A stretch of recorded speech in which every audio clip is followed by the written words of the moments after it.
the best academy. Good evening everyone. Welcome to Harish Academy.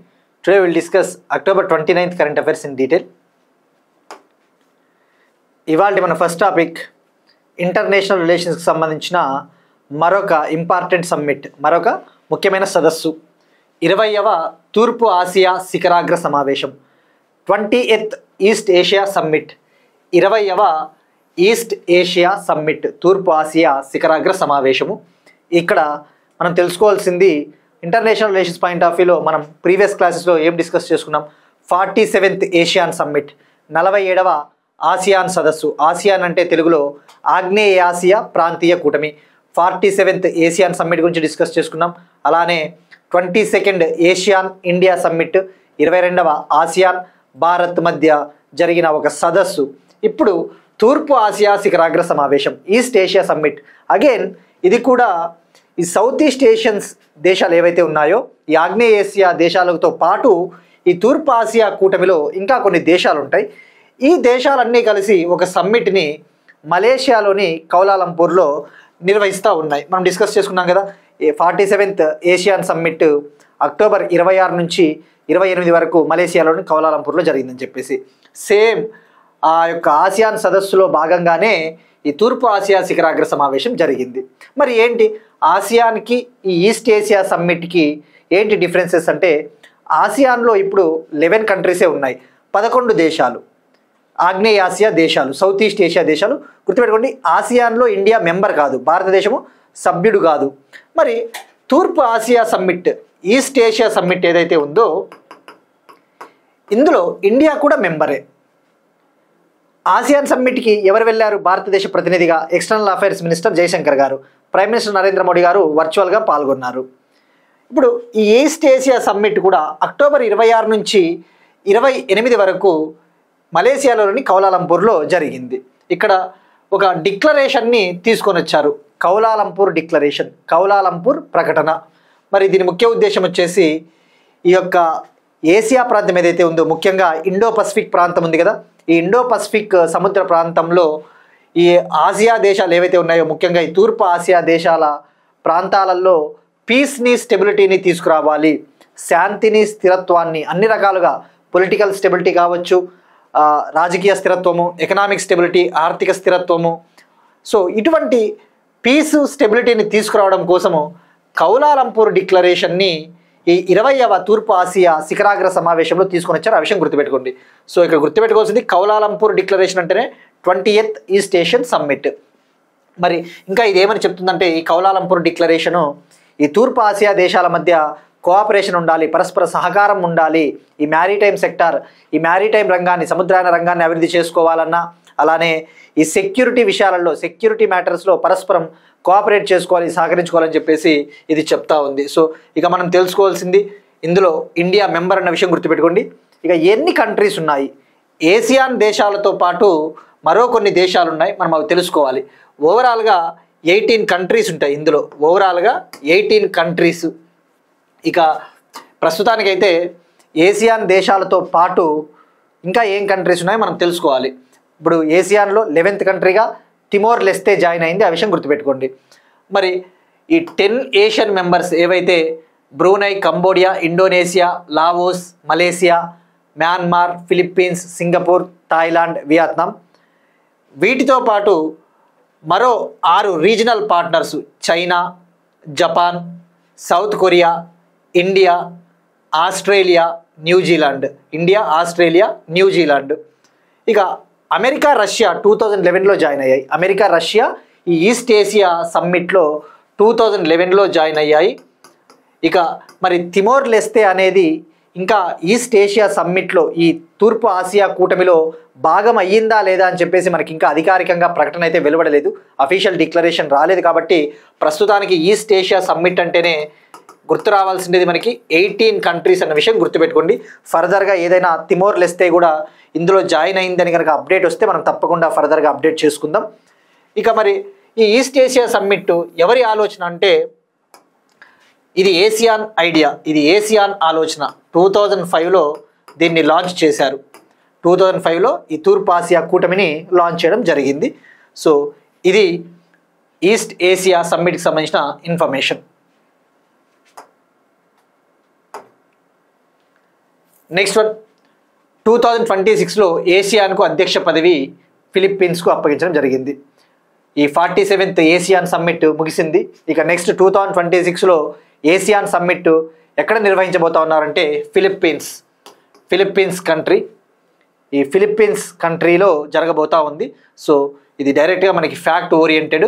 2026లో మనం already ఈ ఏసియాన్ సమ్మిట్కి సంబంధించి complete information తెలుసుకున్నాం కాబట్టి ఇక 2026లో ఆసియాన్ సమ్మిట్ని ఎవరు నిర్వహించబోతా ఉన్నారంటే ఫిలిప్పీన్స్ కంట్రీ. ఇక ఫిలిప్పీన్స్ క్యాపిటల్ వచ్చేసి మనీలా. నెక్స్ట్ వన్, ప్రధానమంత్రి శ్రీ పాఠశాలల పథకంలో చేరడానికి విద్యా మంత్రిత్వ శాఖతో కేరళ ఒప్పందం. Kerala government signed an MOU with Education Ministry to implement PM Shri Schools scheme. Kerala government signed an MOU, signed a memorandum of agreement with Education Ministry to implement PM Shri Schools scheme. ఏంటి అసలు ఈ ప్రధానమంత్రి Shri schools స్కీమ్కి ఇప్పుడు ఇందులో చేరడం కోసము కేరళ ఒక ఒప్పందం కుదుర్చుకునింది. మరి ఇక్కడ పిఎం శ్రీ అంటే దేశంలో ఇండియాలో ఈ స్కూల్స్ని అప్గ్రేడ్ చేయాలి, భారతదేశంలో ఉన్న స్కూల్స్ ఏవైతే ఉంటాయో ఆ స్కూళ్ళని ఆధునీకరించాలి, అక్కడ ఇన్ఫ్రాస్ట్రక్చర్ మౌలిక వసతుల్ని బాగా డెవలప్ చేయాలి, అలానే ఆ స్కూళ్ళల్లో చదివే పిల్లలకు 21st century స్కిల్స్ను వాళ్ళకి అందించాలి. అంటే 21st century స్కిల్స్ అంటే ఏంటి, ఇప్పుడు మనం చూస్తూ ఉన్నాం వొకేషనల్ ట్రైనింగ్ కావచ్చు, వీళ్ళకి డిజిటల్ స్కిల్స్, ఇటువంటివన్నీ కూడా నేర్పించాలి అని చెప్పేసి 2022లో పిఎం శ్రీ స్కూల్స్ స్కీమ్ని ఎడ్యుకేషన్ మినిస్ట్రీ విద్యా మంత్రిత్వ శాఖ లాంచ్ చేసింది. ఈ స్కీమ్లో భాగంగా దేశవ్యాప్తంగా 14,500 స్కూల్స్ని డెవలప్ చేయబోతూ ఉన్నారు. As part of this scheme across the country 14,500 schools will be developed. మరి ఈ స్కీమ్ని ఏ పాలసీ కింద లాంచ్ చేశారు అంటే నేషనల్ ఎడ్యుకేషన్ పాలసీ 2020, జాతీయ విద్యా విధానము 2020 కింద లాంచ్ చేశారు. ఇప్పుడు ఈ పథకంలో జాయిన్ అవ్వడానికి కేరళ ఒప్పందం కుదుర్చుకునింది. మరి ఇక్కడ ఫస్ట్ మనం తెలుసుకోవాల్సింది ఈ PM Shri schools scheme abbreviation ఏంటి? Pradhan Mantri schools for rising India scheme. Pradhan Mantri schools for rising India scheme. ఈ పిఎం శ్రీ స్కీమ్ ఎప్పుడైనా ఒక స్కీమ్ చదువుతా ఉన్నప్పుడు మనం తెలుసుకోవాల్సింది ఆ మంత్రిత్వ శాఖ ఏంటి, అది ఎన్ని ఏళ్ల పాటు అమల్లో ఉండబోతా ఉంది అంటే it is going to be implemented for about 5 years. దీన్ని 5 ఏళ్ల పాటు అమలు చేయబోతా ఉన్నారు. 2022-23తో మొదలుపెట్టి 2022-23 నుంచి 2026-27 it is going to be run from 2022-23 to 2026-27 about for 5 years. So ఇది పిఎం శ్రీ స్కూల్ స్కీమ్ సంబంధించిన ఇన్ఫర్మేషన్. అయితే ఇక్కడ ఇంకొక ఇంపార్టెంట్ పాయింట్ ఉంది. మరి ఎందుకు కేరళ ఇప్పుడు జాయిన్ అయింది, ఇంకా ఏవైనా ఈ స్కీమ్లో జాయిన్ అవ్వాల్సిన రాష్ట్రాలు ఉన్నాయా అంటే వెస్ట్ బెంగాల్, తమిళనాడు దీన్ని వ్యతిరేకిస్తూ ఉన్నాయి. ఎందుకంటే వెస్ట్ బెంగాల్, తమిళనాడు మొన్నటి వరకు కేరళ కూడా వెస్ట్ బెంగాల్, తమిళనాడు, కేరళ ఈ నేషనల్ ఎడ్యుకేషన్ పాలసీ జాతీయ విద్యా విధానం 2020ని తీవ్రంగా వ్యతిరేకించాయి. The main reason for the opposition to this national education policy is the fear of imposition of Hindi. ఈ రాష్ట్రాలు ఈ కేరళ, తమిళనాడు, వెస్ట్ బెంగాల్ ఎందుకు దీన్ని అమలు చేయడానికి వ్యతిరేకత చూపుతా ఉన్నాయంటే ఈ నేషనల్ ఎడ్యుకేషన్ పాలసీ కింద హిందీ భాషను మా పైన రుద్దుతారేమో అన్న ఒక ఫియర్, ఒక భయంతో దీనిపైన సంతకం చేయడానికి విముఖత వ్యక్తం చేశాయి. బట్ ఇప్పుడు కేరళ అయితే జాయిన్ అయ్యింది. సో ఇప్పుడు ఓవరాల్గా కేరళతో కలిపి భారతదేశంలో ఓవరాల్గా 34 స్టేట్స్ అండ్ యూటీస్, భారతదేశంలో ఈ కేరళతో కలిపి ఇప్పుడు 34 రాష్ట్రాలు మరియు యూటీలు 34 రాష్ట్రాలు మరియు యూటీలు ఇందులో జాయిన్ అయ్యాయి. ఇక కేవలం తమిళనాడు, వెస్ట్ బెంగాల్ మాత్రమే జాయిన్ అవ్వాల్సి ఉంది. గుర్తుపెట్టుకోండి, తమిళనాడు, వెస్ట్ బెంగాల్ మాత్రమే జాయిన్ అవ్వాల్సిన అవసరం ఉంది. ఇక మరి దీనికి కేటాయించిన బడ్జెట్ ఎంత?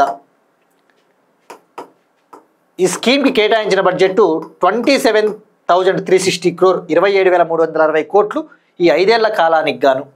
ఇది ఒక సెంట్రల్లీ స్పాన్సర్డ్ స్కీమ్, అంటే కేంద్ర ప్రాయోజిత పథకం అంటే ఏంటి? ఇందులో సెంట్రల్ గవర్నమెంట్ షేర్ ఉంటుంది, స్టేట్ గవర్నమెంట్స్ షేర్ కూడా ఉంటుంది. ఇక మీరు ఒకసారి చూస్తే ఈ 27,360 కోట్లలో 18,128 crore 18,128 కోట్లు సెంట్రల్ గవర్నమెంట్ ఇస్తుంది. ఇక మిగతా డబ్బులు రాష్ట్రాలు పెట్టుకుంటాయి, రాష్ట్రాలు యూటీలు. ఇది పిఎం శ్రీ స్కూల్కి సంబంధించిన కంప్లీట్ ఇన్ఫర్మేషన్. నెక్స్ట్ వన్, 2 కోట్ల రిజిస్ట్రేషన్లు దాటిన యూత్ ఎంగేజ్మెంట్ ప్రోగ్రామ్ మేరా యువ భారత్. 2 crore రిజిస్ట్రేషన్స్ని క్రాస్ చేసిన యూత్ ఎంగేజ్మెంట్ ప్రోగ్రామ్ మేరా యువ భారత్.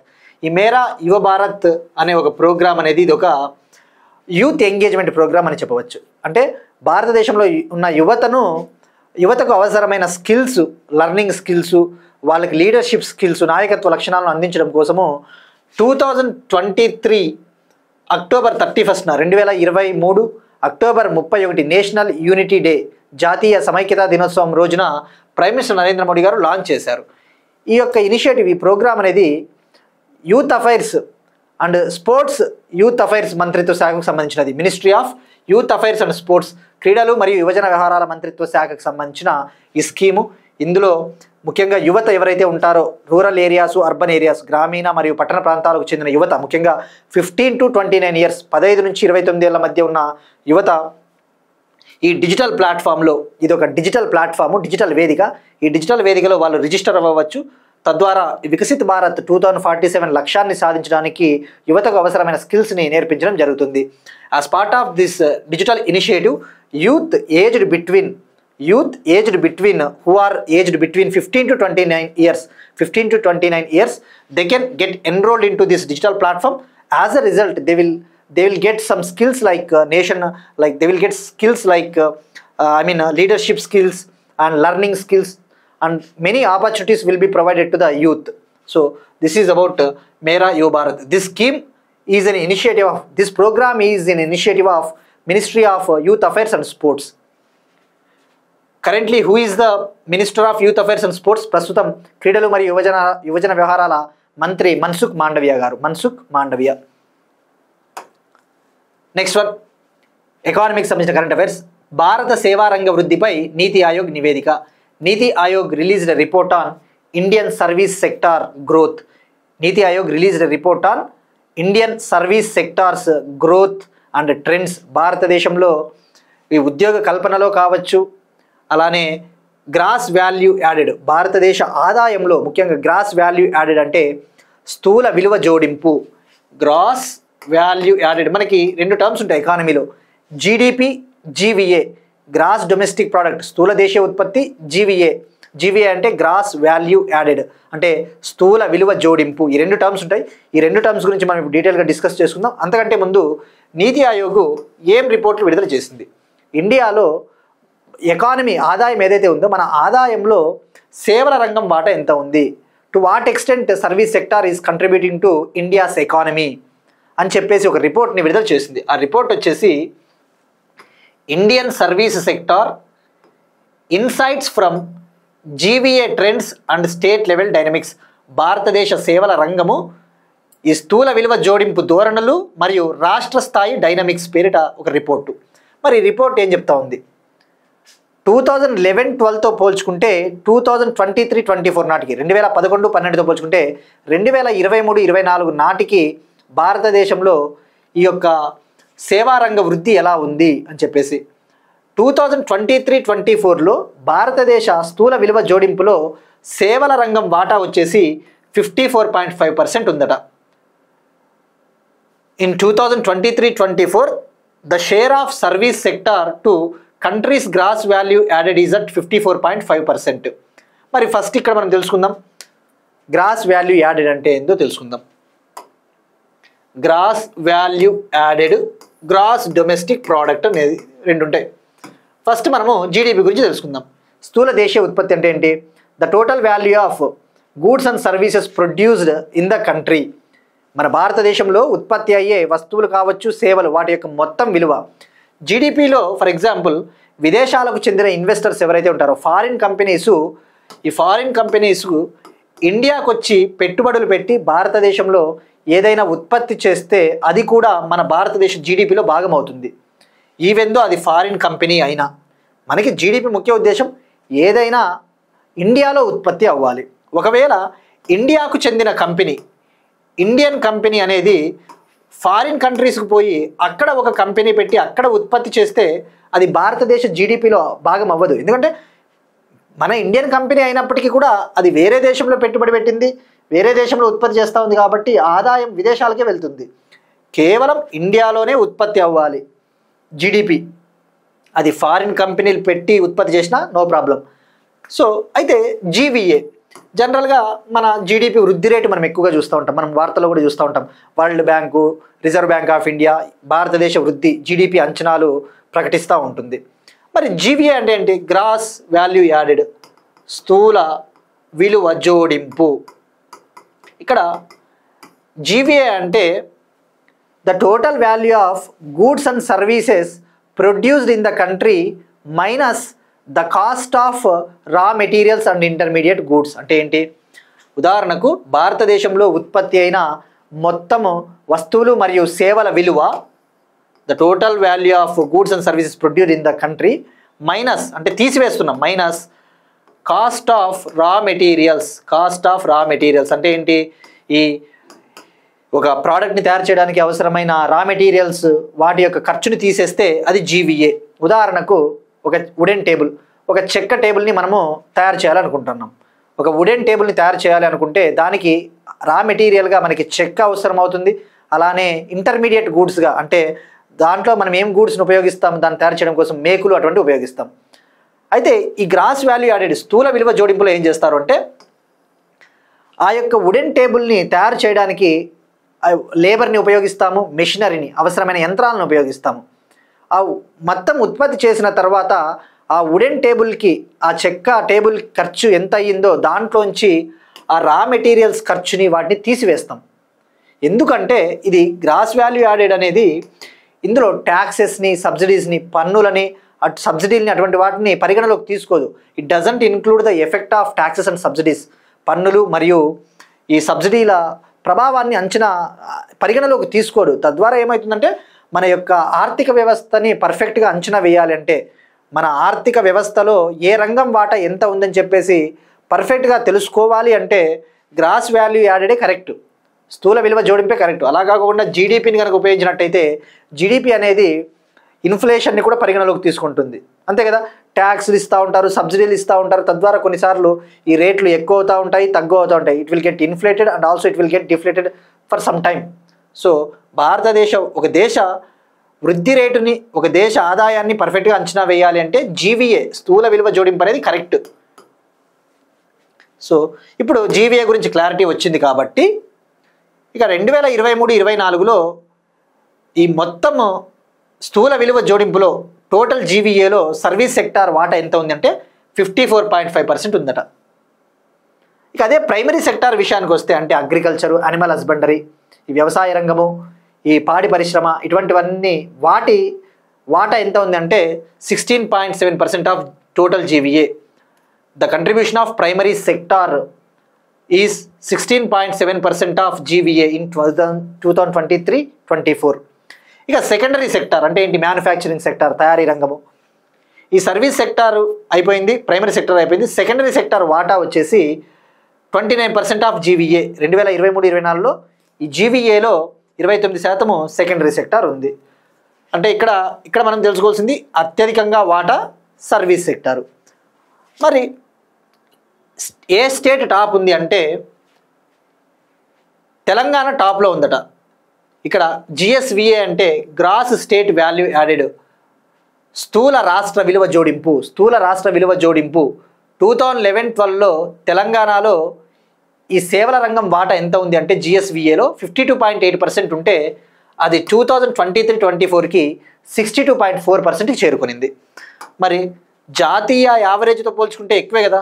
నేషనల్ యావరేజ్ జస్ట్ 54.5% ఉంటే తెలంగాణలో 62.4%కి చేరుకునింది. అంటే తెలంగాణలో service sector, real estate sector, IT sector ఏ విధంగా హైదరాబాద్లో అభివృద్ధి చెందుతా ఉందనే దానికి ఇది ఒక నిదర్శనం.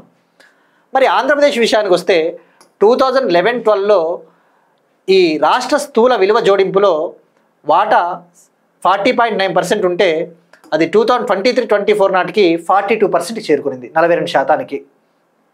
అంటే దేశ జాతీయ సగటుతో పోల్చుకుంటే తక్కువే ఆంధ్రప్రదేశ్లో. సో ఇవి 2 పాయింట్లు గుర్తుపెట్టుకోండి. ఇక అలానే నీతి ఆయోగ్ ఇంకొక రిపోర్ట్ కూడా విడుదల చేసింది. ఈ ఉపాధి కల్పనలో సేవా రంగం వాటా ఎంత ఉంది, what is the share of service sector in employment generation.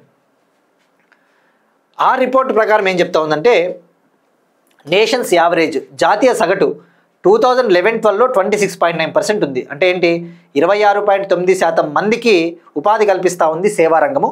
అది 2023-24 నాటికి 29.7% చేరుకునింది. ఇక 2023-24లో ఓవరాల్గా 188 మిలియన్ వర్కర్స్కి ఉపాధి కల్పించిందట సేవా రంగము. ఇక తెలంగాణ విషయానికి వస్తే 2023-24లో 34.8%, 34.8% పీపుల్కి ఈ సర్వీస్ సెక్టారు ఎంప్లాయ్మెంట్ కల్పించింది. అంటే అప్రాక్సిమేట్లీ తెలంగాణ జనాభాలో 62 lakh. ఇక ఆంధ్రప్రదేశ్ విషయానికి వస్తే 2023-24లో 31.8% పాపులేషన్కి ఎంప్లాయ్మెంట్ కల్పించింది సర్వీస్ సెక్టారు. అంటే ఆంధ్రప్రదేశ్ మొత్తం జనాభాలో 78 lakh. ఇది మనకి నీతి ఆయోగ్ ఇచ్చిన డేటా. సో నీతి ఆయోగ్ ఇచ్చిన అఫీషియల్ డేటా కాబట్టి ఈ కీ పాయింట్స్ గుర్తుపెట్టుకుంటే సరిపోతుంది. నెక్స్ట్ వన్, కోయిలా Shakti smart coal analytics dashboard. కోయిలా శక్తి అనే ఒక స్మార్ట్ కోల్ అనలిటిక్స్ డాష్బోర్డును ప్రారంభించిన కేంద్ర మంత్రి G Kishan Reddy. Union coal minister Kishan Reddy launched Koyla Shakti. It is a smart coal analytics dashboard. ఈ కోయిలా శక్తి అనే ఒక అనలిటిక్స్ డాష్బోర్డ్ ముఖ్య ఉద్దేశం ఏంటంటే భారతదేశంలో కోల్ సెక్టార్ ఏదైతే ఉందో బొగ్గు రంగము, ఈ బొగ్గు రంగంలో ఎంత ఉత్పత్తి జరుగుతూ ఉంది, ఈ బొగ్గు ఎంత ఉత్పత్తి జరుగుతూ ఉంది, ఈ బొగ్గుకి ఎంత డిమాండ్ ఉంది, ఈ బొగ్గు రంగంలో ఈ కోల్ సెక్టార్లో పారదర్శకతను సామర్థ్యాన్ని పెంపొందించడం కోసం, పారదర్శకతను తీసుకురావడం కోసము, రియల్ టైంలో పర్యవేక్షించడం కోసము ఒక డిజిటల్ డాష్ బోర్డును, ఈ డేటా డిజిటల్ డాష్ బోర్డుని కిషన్ రెడ్డి గారు లాంచ్ చేశారు. సో ఇక్కడ కోయిలా శక్తి అంటే మినిస్ట్రీ ఆఫ్ కోల్ లాంచ్ చేసింది for real time monitoring of coal sector operations. It helps in tracking the details related to coal production, coal demand, and to bring the efficiency and logistics in coal sector. So Koila Shakti.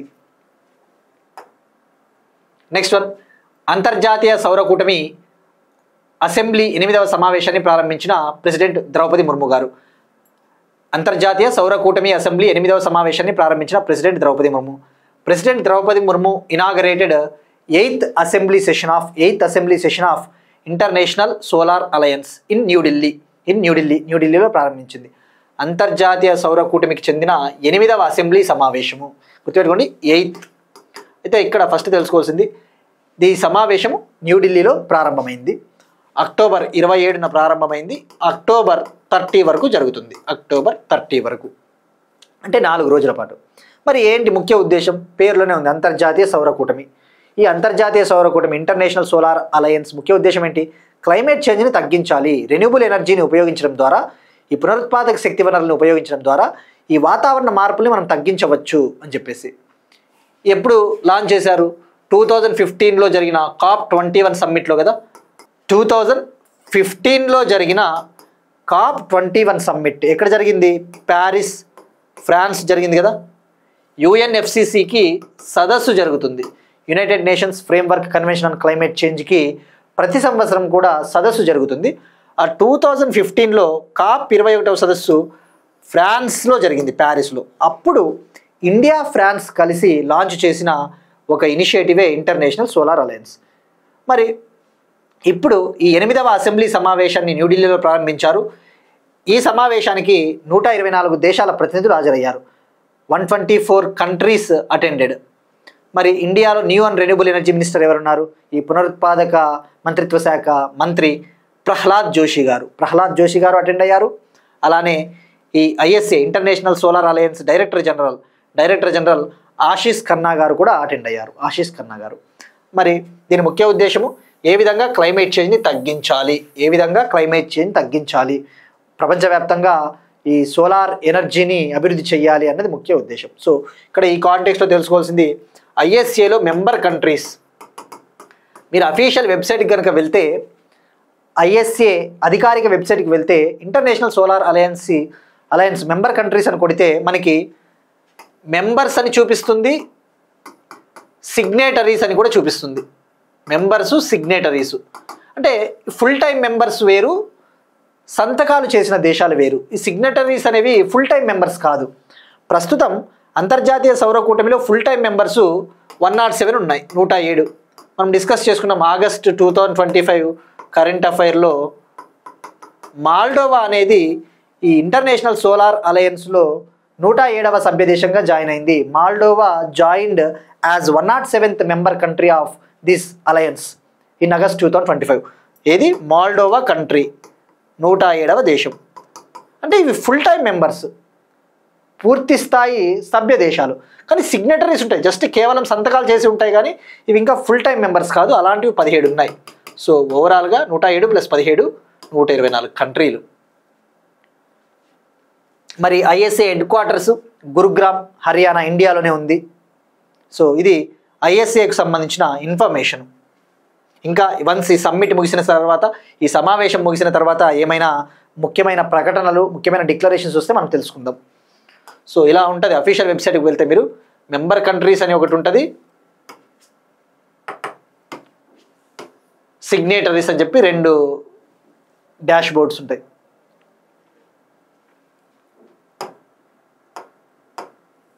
Next one డిఫెన్స్కి సంబంధించిన current affair. పౌర విమానాల ఉత్పత్తి కోసం Russian సంస్థతో Hindustan aeronautics limited సంస్థ ఒప్పందం. పౌర విమానాల ఉత్పత్తి కోసం రష్యన్ సంస్థతో హెచ్ఏఎల్ ఒప్పందం. Hindustan aeronautics limited which is head quartered in బెంగళూరులో దీని ప్రధాన కార్యాలయం ఉంది. ఈ సంస్థ రష్యాకు చెందిన యుఏసి అనే ఒక కంపెనీతో, యూనిఫైడ్ ఎయిర్ క్రాఫ్ట్ కార్పొరేషన్తో ఈ ఒప్పందం కుదుర్చుకునింది. ఈ ఎంఓఈలో భాగంగా ప్యాసింజర్ ఎయిర్ క్రాఫ్ట్ని, అంటే పౌర విమానాలు, ప్యాసింజర్లు ప్రయాణించడానికి అనుకూలంగా ఉన్న ఎయిర్ క్రాఫ్ట్స్ని తయారు చేయబోతా ఉన్నారట. ఇండియాలోనే నిర్మించబోతా ఉన్నారు రష్యా కంపెనీ సహకారంతో. మరి ఎయిర్ క్రాఫ్ట్లు ఏవి అంటే SJ-100. ఆ ఎయిర్ క్రాఫ్ట్లు SJ-100 ఇవి గుర్తుపెట్టుకోండి. Passenger air craft. ఇది ట్విన్ ఇంజన్. ట్విన్ ఇంజన్ అంటే ఏంటి? ఇందులో 2 ఇంజన్లు ఉంటాయి. 2 ఇంజన్లు. మనం ఎప్పుడైనా కానీ ఏదైనా ఒక ఎయిర్ క్రాఫ్ట్ ఏదైనా చదువుతా ఉన్నప్పుడు, వార్తల్లో ఉన్నప్పుడు అందులో ఎన్ని ఇంజన్లు ఉన్నాయో కూడా ఐడియా ఉండాలి. ఫర్ ఎగ్జాంపుల్ రఫాలే అయితే, రఫాలే ఫైటర్ జెట్ మనము ఫ్రాన్స్తో డీల్ కుదుర్చుకున్నాం కదా, ఇది ట్విన్ ఇంజన్. అలానే మనము ప్రస్తుతం 5th జనరేషన్ ఫైటర్ జెట్ని, అడ్వాన్స్ మీడియం కంబాట్ ఎయిర్ క్రాఫ్ట్ని కూడా డెవలప్ చేస్తూ ఉన్నాం కదా, ఇది కూడా ట్విన్ ఇంజన్. గుర్తుపెట్టుకోండి, ఇది కూడా 2 ఇంజన్లు. ఈ 5th జనరేషన్ AMCA ఎయిర్ క్రాఫ్ట్లో అదానీ కంపెనీ కూడా భాగస్వామ్యము ఉంది. అదానీ కంపెనీ కూడా కలిసి ఉత్పత్తి చేస్తూ ఉంది. సో మరి భారతదేశంలో ఒక పూర్తి స్థాయిలో ఒక ప్యాసింజర్ విమానము ఉత్పత్తి కావడము ఇదే తొలిసారేట. For the first time in India on a full scale the passenger aircraft is being produced.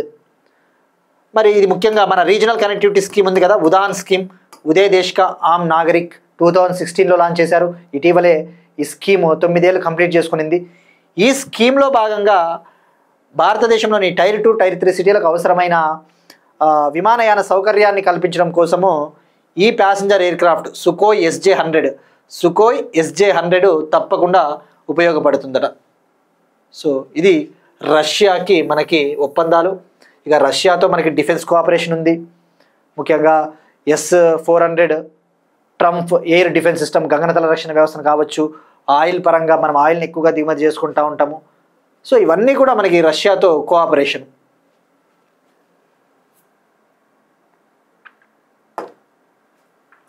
ఇప్పుడు మనం క్వశ్చన్ డిస్కస్ చేసుకుందాం. ఇటీవల మనం డిస్కస్ చేసుకున్న కాన్సెప్టే క్రిటికల్ మినరల్స్ కోసం ఇటీవల అమెరికా ఏ దేశంతో ఒప్పందం చేసుకుంది? Recently America signed an MOU with which country for the procurement of critical minerals? Critical minerals కోసం అమెరికా ఇటీవల ఏ దేశంతో ఒప్పందం చేసుకునింది? అది ట్రై చేయండి. అలానే నేషనల్ క్రిటికల్ మినరల్ మిషన్ని ఏ ఇయర్లో లాంచ్ చేశారు? నేషనల్ క్రిటికల్ మినరల్ మిషన్ని ఏ ఇయర్లో లాంచ్ చేశారు? దీనికి కేటాయించిన బడ్జెట్ ఎంత? ఇది ఎన్నేళ్ల పాటు అమల్లో ఉండబోతా ఉంది? How many years? అలానే భారతదేశంలో క్రిటికల్ మినరల్స్ను గుర్తించడం కోసము 2022లో ఒక కమిటీని వేసింది భారత ప్రభుత్వము.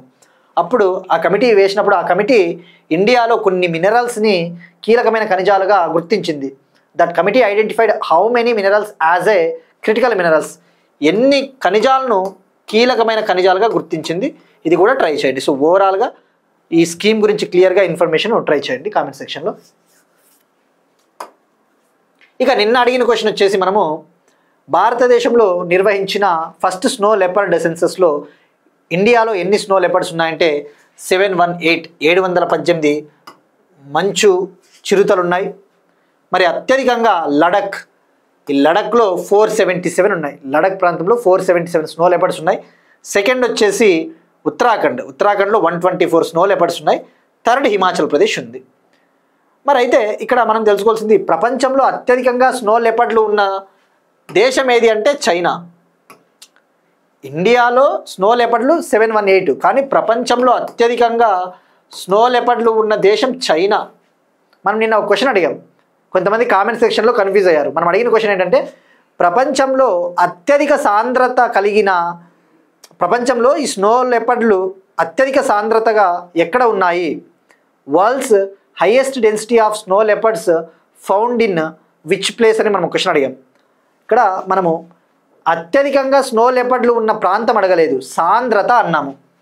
మనకి తెలుగులో సాంద్రత అంటే ఏంటి, డెన్సిటీ కదా. World's highest population density of snow leopards is found in which place అంటే హెమిస్ నేషనల్ పార్క్, లడక్. ఈ హెమిస్ నేషనల్ పార్క్లో అత్యధిక సాంద్రత ఉంటుంది. అంటే ఏంటి, ప్రతి 100 స్క్వేర్ కిలోమీటర్లకు 2.07 స్నో లెపర్డ్స్ ఉంటాయట. అక్కడ ఆన్ అన్ యావరేజ్ సగటున ప్రతి 100 స్క్వేర్ కిలోమీటర్లకు 2.07 మంచు చిరుతలు కనబడతాయట. ఇది సాంద్రత అంటారు. కొంతమంది కన్ఫ్యూజ్ అవుతా ఉన్నారు, ప్రపంచంలో అత్యధికంగా స్నో లెపర్డ్లు ఉన్న ప్రాంతం అంటే హెమిస్ నేషనల్ పార్క్ అని చెప్పేసి కన్ఫ్యూజ్ అవుతున్నారు. ఒకవేళ అత్యధికంగా సాంద్రత కలిగిన ప్రాంతం ఏది అంటే హెమిస్ నేషనల్ పార్క్ ప్రపంచంలోనే. ఆ విషయం గుర్తుపెట్టుకోండి. ఇక ప్రపంచంలో అత్యధికంగా స్నో లెపర్డ్లు ఉన్న దేశం చైనా. ఇవి సుమారుగా 12 దేశాల్లో కనబడతాయి. ఇండియాలో అయితే జమ్మూ అండ్ కాశ్మీరు, లడక్, ఈ హిమాచల్ ప్రదేశ్, సిక్కిము, అరుణాచల్ ప్రదేశ్ అక్కడ ఇవి కనబడతాయి. ఇక ఇంటర్నేషనల్ స్నో లెపర్డ్ డే, అంతర్జాతీయ స్నో లెపర్డ్ దినోత్సవం October 23. Next one, Spain Ocean Sky 2025లో పాల్గొన్న మొదటి నాటో ఏతర దేశంగా ఇండియా స్పెయిన్లో ఒక ఎయిర్ డ్రిల్ జరుగుతూ ఉంది. ఒక వైమానిక విన్యాసం, ఎయిర్ కంబాట్ డ్రిల్, ఒక వైమానిక విన్యాసం జరుగుతూ ఉంది. ఆ విన్యాసంలో ఇండియా తొలిసారిగా పాల్గొనింది. India for the first time participated in Ocean Sky air exercise. ఎక్కడ జరుగుతూ ఉందంటే స్పెయిన్. అక్టోబర్ 28న ప్రారంభమైంది. అక్టోబర్ 28 నుంచి 31 వరకు ఇది జరగబోతూ ఉంది. మరి ఇక్కడ ఏంటి ప్రాముఖ్యత అంటే ఏంటి, ఇది జనరల్గా ఓషియన్ స్కై.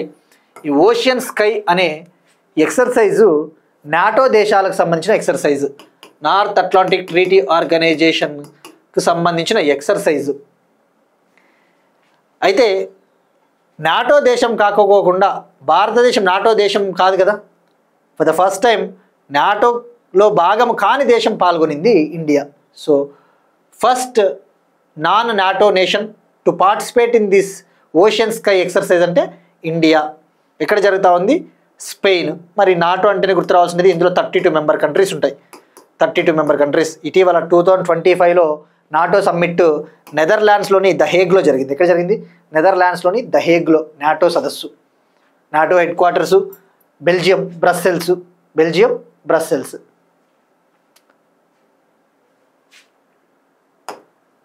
నెక్స్ట్ వన్, రాఫెల్లో ప్రయాణించిన తొలి భారత రాష్ట్రపతి ద్రౌపది ముర్ము. రఫేల్ యుద్ధ విమానం ఇందాకనే మనం తెలుసుకున్నాం. ఈ రఫాలే ఫైటర్ జెట్, ఈ ఫైటర్ జెట్లో ప్రయాణించిన తొలి భారత రాష్ట్రపతిగా ద్రౌపది ముర్ము గారు చరిత్ర సృష్టించారు. First president to travel in Rafale fighter jet Droupadi Murmu. మరి ఇక్కడ రఫాలే ఇండియా ఫ్రాన్స్ మధ్య డీల్ కదా, రఫాలే ఇండియా ఫ్రాన్స్ మధ్య డీల్. ఇటీవల ఏప్రిల్ 2025లో మనం డిస్కస్ చేసుకున్నాం. ఏప్రిల్ 2025లో మనము ఫ్రాన్స్తో సుమారుగా 64,000 కోట్ల డీల్ని కూడా కుదుర్చుకున్నాం. 64,000 crore డీల్. ఇండియన్ నేవీ కోసము, భారత నేవీ కోసము 26 రఫాలే మెరైన్ జెట్స్ని 26 రఫాలే మెరైన్ జెట్స్ని కొనుగోలు చేయాలని చెప్పేసి ఫ్రాన్స్తో సుమారుగా 64,000 కోట్ల ఒప్పందాన్ని కుదుర్చుకున్నాము. ఈ 2028 మిడ్ నుంచి వీటిని ఫ్రాన్స్ సప్లై చేస్తుందట. 2030 కల్లా భారతదేశానికి పూర్తిగా అందించబోతా ఉంది ఈ ఫైటర్ జెట్స్ని. మరి ఇక్కడ రఫాలే ఫ్రాన్స్లోని ఏ కంపెనీ వీటిని మనకు అందిస్తుందంటే డసాల్ట్ ఏవియేషన్, ఫ్రాన్స్కు చెందిన డసాల్ట్ ఏవియేషన్ కంపెనీ. ఆ విషయం గుర్తుపెట్టుకోండి, డసాల్ట్ ఏవియేషన్. ఇది కూడా ట్విన్ ఇంజన్ కదా, 2 ఇంజన్లు ఉంటాయి ఇందులో. గుర్తుపెట్టుకోండి, ఇండియా ఫ్రాన్స్ ఇది 2 దేశాలు ఉన్నాయి కాబట్టి ఇందులో 2 ఇంజన్లు ఉంటాయని చెప్పేసి ఒక షార్ట్ కట్, అట్లా ఒక ట్రిక్గా మీరు గుర్తుంచుకోండి, ఈజీగా గుర్తుండిపోతుంది. ఇంకా మరి ఇప్పుడు ద్రౌపది ముర్ము గారు ఈ రఫాలే ఫైటర్ జెట్లో హర్యానాలోని అంబలా ఎయిర్ ఫోర్స్ స్టేషన్లో ఇందులో ఆమె ప్రయాణించారు. సుమారుగా కొన్ని వందల కిలోమీటర్లు ఆమె ఫ్లై చేశారట. మరి ఇక్కడ ఈమె గతంలో సుకోయ్ యుద్ధ విమానంలో కూడా ఈమె వెళ్ళింది. 2023లో సుకోయ్ 30 మార్క్ ఐ యుద్ధ విమానంలో కూడా ఈమె ట్రావెల్ చేసింది. ఇప్పుడు రఫాలే. సో రఫాలేలో అయితే ఇప్పటివరకు ఎవరు ఫ్లై చేయలేదట. గతంలో అబ్దుల్ కలాం గారు, ప్రతిభా పాటిల్ గారు వాళ్ళు సుకోయ్లో ప్రయాణించారు, కానీ ఈ రఫాలేలో అయితే ప్రయాణించిన తొలి భారత రాష్ట్రపతి ఈమె. సో ఇక్కడ Haryana Ambala air force base ఎక్కడంటే హర్యానా. ఇక ఈవెన్ ఆపరేషన్ సింధూర్లో కూడా ఈ రఫాలే యుద్ధ విమానాలు పాల్గొన్నాయి. నెక్స్ట్ వన్ కల్చర్కి సంబంధించి. కల్చర్ మనకి ఇండియాలో సాంస్కృతిక వారసత్వ సంపద కావచ్చు, లాంగ్వేజెస్, భాషలు, ఇవన్నీ కూడా సోషల్ ఇష్యూస్, సామాజిక అంశాలు, కల్చరు. ఈ సోషల్ ఇష్యూస్ కరెంట్ అఫైర్స్ కిందకు వస్తాయి. సోషల్ ఇష్యూస్ మనకి తెలంగాణ గ్రూప్ 2 కావచ్చు, ఐ థింక్ ఏపీ గ్రూప్ 2లో కూడా సోషల్ ఇష్యూస్ అని చెప్పేసి ఒక టాపిక్కే ఉంటుంది. వాడు ఏమడగడు, సామాజిక అంశాలు అంటే భారతదేశంలో పాపులేషన్ సెన్సస్, ఈ జనాభా లెక్కలు ఏ విధంగా ఉన్నాయి, 2011 జనాభా లెక్కలు, భారతదేశంలో ఎన్ని భాషలు ఉన్నాయి, ఈ భాష ఏ ప్రాంతానికి చెందినది, ఇటువంటివి అడుగుతాడు. సో మనకి వార్తల్లో ఉన్నప్పుడు ఆ టర్మ్ కనబడిందంటే ఆ టర్మ్ గురించి జస్ట్ బేసిక్ ఇన్ఫర్మేషన్ తెలుసుకుంటే సరిపోతుంది. ఎందుకంటే మ్యాచ్ ద ఫాలోయింగ్ ఇస్తూ ఉంటాడు, వీటిని జతపరచము, క్రింది వాటిలో ఈ భాష ఏ రాష్ట్రానికి చెందినది, ఏ భాష కుటుంబానికి చెందినది అని చెప్పేసి జతపరచని చెప్పేసి ఇచ్చినప్పుడు మనకి వెళ్ళిపోతుంది. నిన్న మనకి హిందూలో ఒక ఆర్టికల్ ఇచ్చాడు, is the Dogri language losing resonance in India అని చెప్పేసి ఒకటి ఇచ్చాడు. భారతదేశంలో డోగ్రీ భాష అనేది అంతరించిపోయే ప్రమాదంలో ఉందా అన్నట్టుగా ఒక ఆర్టికల్ ఇచ్చాడు హిందూలో. సో కాబట్టి మనకి just you need to pick that term. ఈ డోగ్రీ లాంగ్వేజ్ అంటే ఏంటో తెలుసుకోవాలా. ఈ డోగ్రీ లాంగ్వేజ్ అనేది ఇండో యూరోపియన్ లాంగ్వేజ్కి చెందిన ఒక భాష. భారతదేశంలో ఇండో యూరోపియన్ భాషలకు సంబంధించిన ఒక భాష. ఆ ఇండో యూరోపియన్ లాంగ్వేజెస్లలో ఇండో ఆర్యన్ లాంగ్వేజెస్ కూడా ఉంటాయి. ఇండో ఆర్యన్ లాంగ్వేజెస్ ఆ భారతీయ ఆర్యన్ భాషలకు చెందినదే ఈ డోగ్రీ భాష. ఇది ఎక్కువగా జమ్మూ అండ్ కాశ్మీరు, హిమాచల్ ప్రదేశ్, నార్థన్ పంజాబ్, ఉత్తర పంజాబ్లో మాట్లాడుతూ ఉంటారట. ఎక్కువగా జమ్మూ, హిమాచల్ ప్రదేశ్లో ఇది ఎక్కువగా ఈ భాషను మాట్లాడుతూ ఉంటారు. బట్ ఈ భాషను మాట్లాడే వాళ్ళు అంతరించిపోతూ ఉన్నారు అని చెప్పేసి ఒక ఆర్టికల్ రావడం జరిగింది. సో ఇది డోగ్రీ లాంగ్వేజ్. నెక్స్ట్ వన్ ప్రపంచంలోనే అత్యంత వేగవంతమైన రైలు చైనా ప్రపంచంలోనే అత్యంత వేగవంతమైన రైల్ని ట్రయల్ టెస్ట్ చేసింది. ప్రయోగాత్మకంగా దీన్ని ట్రయల్ రన్ నిర్వహించింది, అది సక్సెస్ అయిందట. World's fastest train it was tested by China. World's fastest train tested by China. మరి ఇక్కడ ఎంత స్పీడ్ సాధించింది అంటే ఫస్ట్ దీని పేరు వచ్చేసి CR450 అట. CR450 world's fastest train China. ఇది గంటకు 281 మైల్స్ పర్ హవర్ సాధించిందట. గంటకు 281 మైళ్ళ వేగంతో దూసుకొని పోయిందట. మరి అదే కిలోమీటర్లో కన్వర్ట్ చేస్తే 453 కిలోమీటర్ పర్ హవర్, గంటకు 453 కిలోమీటర్ల వేగంతో దూసుకొని పోయిందట. ఇది దీన్ని 2026లో కమర్షియల్గా లాంచ్ చేయబోతున్నారట. 2026 సంవత్సరంలో ఇక భారీ స్థాయిలో కమర్షియల్ లెవెల్లో వీటిని ఉత్పత్తి చేయబోతా ఉన్నారట.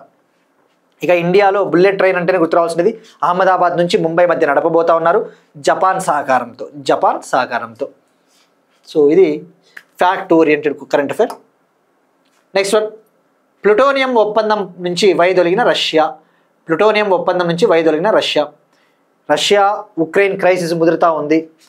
రష్యా ఉక్రెయిన్తో యుద్ధాన్ని ఆపటం లేదు అని చెప్పేసి ట్రంప్ కూడా వార్నింగ్ ఇస్తూ ఉన్నాడు. ఇక పుతిన్తో చర్చలు కూడా చేయాల్సిన అవసరం లేదని చెప్పేసి ట్రంప్ చెప్తా ఉన్నాడు. సో ఈ కాంటెక్స్ట్లో ఈ ప్లుటోనియం డీల్ నుంచి రష్యా వైదొలుగుతున్నట్టు ప్రకటించింది. Russia exited from plutonium management and disposition agreement. అసలు ఇక్కడ ప్లుటోనియం అంటే ఏంటి? ప్లుటోనియం మన న్యూక్లియర్ రియాక్టర్స్లో యూజ్ చేస్తారు కదా, న్యూక్లియర్ రియాక్టర్స్, అణ్వస్త్రాలు, ఈ న్యూక్లియర్ వెపన్స్లో వాడే ఒక ఫ్యూయలే ప్లుటోనియం. మరి ఈ ప్లుటోనియం నిర్వహణకు సంబంధించి ఈ ప్లుటోనియంని ఎక్కువగా అణ్వాయుధాల్లో న్యూక్లియర్ వెపన్స్లో వాడుతూ ఉన్నారు. అలా వాడకూడదు అని చెప్పేసి అమెరికాకి రష్యాకి మధ్య ప్రచ్ఛన్న యుద్ధం తర్వాత, కోల్డ్ వార్ ముగిసిన తర్వాత 2000 ఇయర్లో 2000 సంవత్సరంలో 2000లో ఈ plutonium management and disposition agreement కుదిరింది. అంటే ప్లుటోనియంని నిర్వహించాలి, తగ్గించాలి. మరి ఈ ఒప్పందం ఏం చెప్తుంది? ఈ ఒప్పందం ప్రకారము ఇరు దేశాలు కూడా, రష్యా అమెరికా ఇరు దేశాలు కూడా తమ వద్ద ఉన్న ప్లుటోనియం నిల్వల్లో తమ వద్ద ఎంతైతే ప్లుటోనియం నిల్వలు ఉంటాయో ఆ నిల్వలలో 34 మెట్రిక్ టన్నులని 34 మెట్రిక్ టన్నుల ప్లుటోనియంని అణ్వస్త్రాల కోసం, అణ్వాయుధాల కోసం వాడుకోకుండా ఆ ప్లుటోనియం నిల్వల్ని ఈ యొక్క న్యూక్లియర్ ఎనర్జీ కోసము శాంతియుతంగా విద్యుత్ ఉత్పత్తికి ఉపయోగించాలి, అణ్వస్త్రాల కోసం వాడకూడదని చెప్పేసి ఈ ఒప్పందం చెప్తుంది.